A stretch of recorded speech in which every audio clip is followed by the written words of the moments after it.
তোমারই তো আমি খুঁজতাছি। আমি আবার কি করলাম? তুমি যে সেদিন উল্টাপাল্টা বুঝাইয়া আমারে গুঁড়া দুধের প্যাকেটটা ধরাই দিলাম, ওইটা খাওয়ানোর পর থেকেই বাবু আর মায়ের দুধ খাইতে চায় না, তার লগে আবার পেটের সমস্যাও দেখা দিছে। কি মজনু মিয়া, কার সাথে এত রাগারাগি করতাছো? আর কোয়েন না স্যার, এই লোকটা। ও, তুমি সেদিন এর কথাই কইছিলা, এইটাইলে সেই লোক।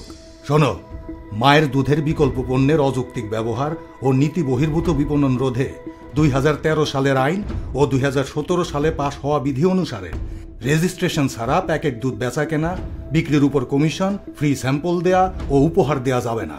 এই পণ্যের প্রচারণায় হাসপাতাল বা ফার্মেসি ব্যবহার করা যাবে না।